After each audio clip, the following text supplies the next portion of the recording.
বিশেষের খবর আপনাদের জানাই। হাঁসখালি গণধর্ষণ কাণ্ডে মৃত্যুতে ৩ জনের যাবজ্জীবন, মূল ৩ অভিযুক্তের যাবজ্জীবন সাজা। গতকাল ৯ জনকে দোষী সাব্যস্ত আদালতের, আজ ছিল সাজা ঘোষণা। কি সাজা হয় আদালতের দিকে নজর ছিল সবার। হাঁসখালি গণধর্ষণ মৃত্যুতে ৩ জনের যাবজ্জীবন, মূল ৩ অভিযুক্তের যাবজ্জীবন সাজা দিল আদালত। ইতিমধ্যেই ৯ জনকে দোষী সাব্যস্ত করেছে আদালত। গতকালই ৯ জন দোষী সাব্যস্ত হয় এবং হাঁসখালিতে যে নৃশংস ঘটনা ঘটেছিল ২০২২ সালে ছাত্রীকে জন্মদিনের পার্টিতে ডেকে নিয়ে গিয়ে গণধর্ষণ, তারপর অতিরিক্ত রক্তক্ষরণে তার মৃত্যু হয় এবং সেই ঘটনায় ৯ জন গতকালই দোষী সাব্যস্ত হয়েছিল। আজ সাজা ঘোষণা হলো। মূল অভিযুক্ত ৩ জন, ৩ দোষীর যাবজ্জীবন সাজা। রঞ্জিত রয়েছে সঙ্গে, আরো জানাবে রঞ্জিত। ৯ জনের মধ্যে ৩ জনকে যাবজ্জীবন সাজা দিয়েছে রানাঘাট এডিজে পক্সো আদালত। আমাকে জানা কি সোহেল গয়ালি, প্রভাকর পোদ্দার এবং রঞ্জিত মল্লিক, এই সোহেল গয়ালির বাড়িতে কিন্তু সেদিন জন্মদিনের পার্টি হয়েছিল, সেখানে কিন্তু গণধর্ষণ করা হয় এবং সেটা প্রমাণিত হয়েছিল। গতকালই তাদেরকে দোষী সাব্যস্ত করেছিল। পক্সো ৬ নম্বর ধারাতে আরো ২০ বছর তাদের সাজা দিয়েছে বিচারক। পাশাপাশি যারা অন্যরা রয়েছে, সমরেন্দ্র গয়ালি, যে সোহেল গয়ালির বাবা দীপ্ত গয়ালি, পীযূষকান্তি ভক্ত, তাদেরকে ৫ বছর সাজা ঘোষণা করেছে। অন্যদিকে অংশুমান বাগচি, যিনি দাহ করেছিলেন, তাকে ৩ বছর সাজা ঘোষণা করা হয়েছে। তবে সুরজিৎ রায় এবং আকাশ বড়ই, এদের দুজনকে ১ বছরের জন্য ছাড় দেওয়া হয়েছে ব্যক্তিগত ৫০,০০০ টাকার বন্ডে। তার মধ্যে সুরজিৎ রায় ঘটনার সময় মাইনর ছিলেন, কিন্তু আকাশ বড়ই তার গুড কন্ডিশন অর্থাৎ তার বিহেভিয়ার দেখে তাকে ছাড় দেওয়া হয়েছে। তবে এই ১ বছর তাদেরকে যে তদন্তকারী অফিসার রয়েছে তার সাথে নিয়মিত তাদেরকে যোগাযোগ রাখতে হবে, এমনটাই কিন্তু রায়ে বলা হয়েছে। এই মুহূর্তে জানি নাকি এই ঘটনায় ৩ জনকে যাবজ্জীবন সাজা শুনিয়েছে রানাঘাট এডিজে আদালত। এবং তবে যারা আসামির পক্ষে যে আইনজীবী রয়েছে তারা কিন্তু এই রায়ে খুশি হয়। তাদের যেটা বক্তব্য, যে যেই এভিডেন্স কোর্টে সাবমিট করা হয়েছে সেটাতে তারা সন্তুষ্ট নয়। সেক্ষেত্রে যে গণধর্ষণের যে ধারাতে তাকে যে সাজা দেওয়া হয়েছে, সাজা দেওয়া হয়েছে, সেটা কিন্তু প্রুভ করা হয়নি, এমনটাই দাবি করা হচ্ছে এবং এই বিষয়ে তারা হাইকোর্টে পর্যন্ত যাবে। তবে সেই রায় হয়েছে তার মধ্যে ৯ জনের মধ্যে ৩ জনকে যাবজ্জীবন সাজা, পাশাপাশি পক্সো আইনে পক্সো ৬ নম্বর ধারায় আরো ২০ বছর এবং সমস্ত সাজা কিন্তু একসাথেই চলবে। এই মুহূর্তে জানি নাকি রানাঘাটের যে হাঁসখালির যে ঘটনা, সেই ঘটনার প্রায় ৩ বছর অতিক্রান্ত, আজ কিন্তু সেই রায়ের ঘটনার সাজা ঘোষণা করলো রানাঘাট এডিজে আদালত। রঞ্জিত, আরো একবার সুস্পষ্টভাবে জানতে চাইবে যে ৯ জন গতকাল দোষী সাব্যস্ত হয়েছিল, তাদের মধ্যে ৩ জনের যাবজ্জীবন সাজা হলো, বাকিদের কি হলো আরো একটু ডিটেলে জানো। সোহেল গয়ালি, প্রভাকর পোদ্দার, রঞ্জিত মল্লিক, এদের যাবজ্জীবন সাজা হয়েছে। তার মধ্যে এবং বাকি যে ৬ জনের মধ্যে ২ জনকে ১ বছরে ৫০,০০০ টাকা ব্যক্তিগত বন্ডে বিচারক ছাড় দিচ্ছে। সেখানে শর্ত রয়েছে যে তদন্তকারী যে অফিসার রয়েছে সেখানে তাদেরকে নিয়মিত যোগ রাখতে হবে এবং তার যে ১ বছর তাদের কোন রকম যদি অপরাধমূলক কোনো কার্যক্রম করে সেক্ষেত্রে কিন্তু ছাড় দেওয়া হবে না। এবং বাকি যে আরো রয়েছে সমরেন্দ্র গয়ালি, সোহেল গয়ালির বাবা সমরেন্দ্র গয়ালি, দীপ গয়ালি এবং পীযূষকান্তি ভক্ত, তাদেরকে ৫ বছর এবং ৩ বছর সাজা ঘোষণা করা হয়েছে। অন্যদিকে অংশুমান বাগচি, যিনি দেহটি দাহ করেছিলেন, তাকেও কিন্তু ষড়যন্ত্রের মামলা, তাকে ৩ বছরের সাজা ঘোষণা করেছে। ওই ৯ জনের মধ্যে ২ জনকে ১ বছরের ছাড় দিল, বাকি যে যারা রয়েছে তাদের প্রত্যেককে সাজা ঘোষণা করা হয়েছে। তবে এর মধ্যে ৯ জনের মধ্যে যে ২ জনের কথা তুমি বলছো, ১ বছরের ৫০,০০০ টাকা ব্যক্তিগত বন্ডে ছাড় দেওয়া হয়েছে। একদম, দেখো এর মধ্যে সুরজিৎ রায়, সে যখন ঘটনা ঘটছে সে তখন নাবালক ছিল, এই মুহূর্তে সে তার যে বয়সে সাবালক। আরেকজন রয়েছে আকাশ বড়ই, তার কিছু ব্যক্তিগত তার যে তথ্য, সেই তথ্য অনুযায়ী তাকে ছাড় দেওয়া হচ্ছে। ২ জনকে ছাড় দেওয়া হয়েছে, সুরজিৎ রায় এবং আকাশ বড়ই। তবে সেখানে শর্ত রয়েছে যে ৫০,০০০ টাকা ব্যক্তিগত বন্ডে তাদের ছাড় দিলেও ১ বছরের মধ্যে তাদের কোনো রকম যদি অপরাধমূলক ঘটনা ঘটে সেক্ষেত্রে কিন্তু তাদেরকে আর ছাড় দেওয়া হবে না। অন্যদিকে এই ২ জনকে তদন্তকারী অফিসারের সাথে নিয়মিত ১ বছর যোগাযোগ রাখতে হবে, তবে কিন্তু তারা ঠিকঠাক থাকলে তবে তারা ছাড় পাবে। নয়তো ১ বছরের মধ্যে যদি কোনো অপরাধমূলক কাজে জড়িয়ে পড়ে সেক্ষেত্রে কোনো ছাড় দেওয়া হবে না। অর্থাৎ এই সুরজিৎ রায় এবং আকাশ বাড়িকে ৫০,০০০ টাকা ব্যক্তিগত বন্ডে ১ বছরের জন্য ছাড় দিয়েছেন বিচারক। কারণ এরা ওই ঘটনার সময় অর্থাৎ ২০২২ সালে এরা নাবালক ছিল, সেই কারণেই কি এদেরকে ছাড় দেওয়া হলো? এবং দুজনের মধ্যে একজন নাবালক ছিল সুরজিৎ রায়। সেই সুরজিৎ রায় নাবালক ছিল এবং আকাশ বরের বয়স 20 বছর হলেও তার কিছু তার যে তথ্য পাওয়া গেছে এই ঘটনার সাথে যুক্ত হওয়ার সাথে, সেক্ষেত্রে তার যে গুড কন্ডিশন ঠিক এটাই উল্লেখ করা হয়েছে। সেই দিকে তাকিয়ে তাকে কিন্তু ছাড় দেওয়া হচ্ছে। অর্থাৎ সুরজিৎ রায় নাবালক এবং আকাশ বরের তার কিছু ব্যক্তিগত ভালো বিষয় কিন্তু পাওয়া গেছে, তার জন্য তাদেরকে 1 বছরে 50,000 টাকা ব্যক্তিগত বন্ডে ছাড় দেওয়া হয়েছে। কিন্তু শর্ত রয়েছে এই 1 বছর তদন্তকারী অফিসারের সাথে নিয়মিত যোগাযোগ রাখতে হবে এবং 1 বছরের মধ্যে কোনো রকম অপরাধমূলক যে কার্যক্রম সে তারা জড়িয়ে পড়ে সেক্ষেত্রে এই মামলার সাথে যুক্ত করে নেওয়া হবে, তার ছাড় দেওয়া হবে না। অর্থাৎ এই মামলাতে 9 জনের মধ্যে 2 জনকে 1 বছরে ছাড় দেওয়া হয়েছে, বাকি 7 জনে কিন্তু সাজা হয়েছে। তার মধ্যে 3 জনের যাবজ্জীবন, বাকিদের 5 বছর এবং 3 বছর করে সাজা ঘোষণা করেছে এদিকে আদালত। রঞ্জিত, 3 জনের যাবজ্জীবন সাজা, আর যে 2 জন যাদের মূল অভিযুক্ত বলছে আদালত, এই 2 জনের পক্সো 6 নম্বর ধারায় আরো 20 বছরের সাজা এবং সঙ্গে যাবজ্জীবন।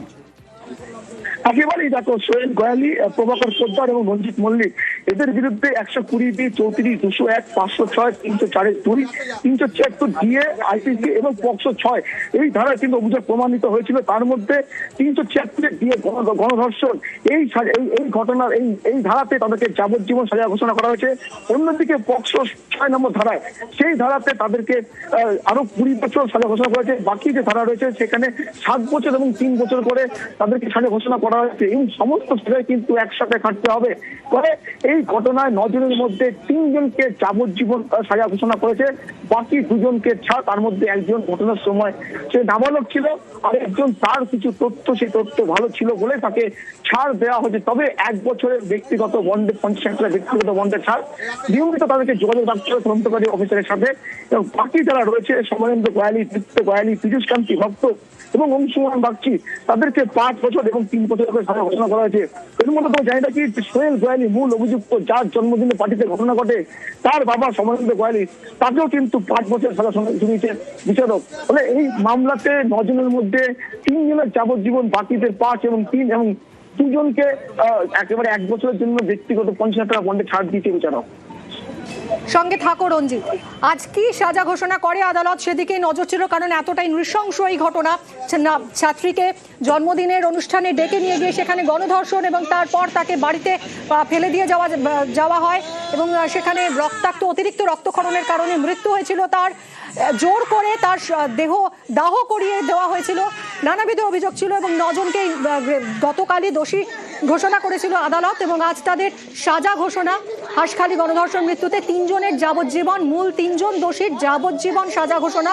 প্রভাবশালী নেতার ছেলে সোহেল গয়ালির যাবজ্জীবন, প্রভাকর পোদ্দার, রঞ্জিত মল্লিকের যাবজ্জীবন সাজা। গতকাল 9 জনকে দোষী সাব্যস্ত আদালতের, মূল অভিযুক্তের বাবা সহ 3 জনকে 5 বছরের সাজা। কথা বলবো, রঞ্জিত রয়েছে সঙ্গে। রঞ্জিত, এই সাজা ঘোষণার সময় আদালতের কি পর্যবেক্ষণ, আদালত কি বললো, কি ব্যাখ্যা? দেখো, এই গতকালই কিন্তু যখন তাদেরকে দোষী সাব্যস্ত করছিল তখনই বিচারক কিন্তু একটি বিষয় উল্লেখ করেছিলেন যে এই ধরনের ঘটনা, সেই ঘটনা একেবারে সমাজের কাছে অত্যন্ত নিন্দনীয়। কারণ যেই বয়সে ঘটনা হয়েছে এবং একটি নাবালিকা 14 বছর বয়স এবং ক্লাস 9-এর ছাত্রী ছিলেন, তার সাথে এই ধরনের ঘটনা এবং সেই ঘটনা পরবর্তীতে সমাজের কাছে যাতে প্রভাব না পড়ে সেই কারণে পুরো যে তদন্ত করা হয়েছিল, তদন্তের যে রিপোর্ট, সেই রিপোর্টকে কিন্তু বিচারক কার্যত একেবারে সেটা কিন্তু পড়ে শুনিয়েছিলেন। এবং আজও কিন্তু একটি বিষয় দুপক্ষের সওয়াল জবাবের মধ্যে গিয়ে যে বিচারক যেটা বলতে চাইছিলেন যে যেই ধরনের ঘটনা, এই ঘটনা যাতে কোনো রকম পরবর্তীতে না ঘটে সেক্ষেত্রে সাজার অত্যন্ত যে দৃষ্টান্তমূলক সাজা প্রয়োজন। এবং সিবিআই যে আইনজীবী রয়েছে তিনি কিন্তু দৃষ্টান্তমূলক সাজা চেয়েছিলেন। তবে যে 9 জনের মধ্যে তাদের যে 3 জনের বিষয় কিন্তু এক অত্যন্ত গুরুত্বপূর্ণ, কারণ শুরু থেকে এই 3 জনের বিরুদ্ধে অভিযোগ উঠে আসছিল এবং সিবিআই এর কাছে পুঙ্খানুপুঙ্খ তথ্য ছিল, সেই তথ্য এবং 28 জনের যে সাক্ষ্য প্রমাণ, পাশাপাশি ফরেনসিক যে রিপোর্ট, সমস্ত কিছুই কিন্তু এদের বিপক্ষে গিয়েছিল। ফলে এই যে মামলা চলছিল এবং গত 2022 সালে 4 এপ্রিল যে ঘটনা, তারপরে যে তাকে হাসপাতালে নিয়ে যেতে বাধা, ভয়ভীতি প্রদর্শন, এটা একেবারে কিন্তু দৃষ্টান্ত একেবারে দৃষ্টিকটু ছিল বলে মনে করছি বিচারক। এমনটা কিন্তু মন্তব্য সেই ক্ষেত্রে দাঁড়িয়ে যে একজন অসুস্থ হয়ে পড়ে তাকে হাসপাতালে নিতে বাধা দেওয়া হয়েছে, পাশাপাশি তাকে জোর করে করে দেওয়া হয়েছে কোনো ডেথ সার্টিফিকেট ছাড়াই চিকিৎসকের কোনো সম্মতি ছাড়াই তার যে মৃত্যু প্রমাণিত মৃত্যুর যে প্রমাণ দেওয়া হয়েছে। ফলে এটা নিয়ে কিন্তু বিচারক স্বাভাবিকভাবেই যে তদন্তের যে রিপোর্ট, সেই রিপোর্টের ভিত্তিতে কিন্তু একেবারে মন্তব্য যে এটা দৃষ্টান্তমূলক ঘটনা এই সাজা হওয়া দরকার, এবং যে ঘটনা ঘটে সমাজের কাছে একেবারে নিন্দনীয়, সেই ঘটনার নিন্দা ঝড় উঠেছিল। একদমই রঞ্জিত, তুমি সঙ্গে থাকো। নদিয়ার হাঁসখালি গণধর্ষণ এবং খুনের ঘটনায় তৃণমূল 3 জনকে যাবজ্জীবন সাজা দিল আদালত, একজনকে 5 বছরের কারাদণ্ড দেওয়া হয়েছে।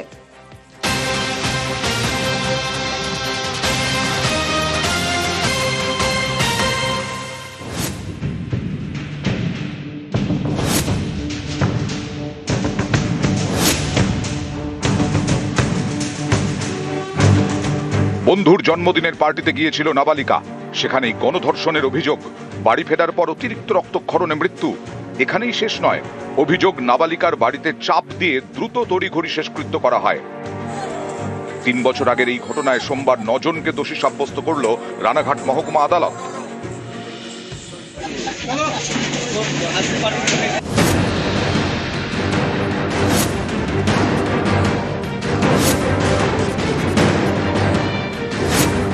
নয় এপ্রিল হাঁসখালি থানায় অভিযোগ দায়ের করে নিহত নাবালিকার পরিবার।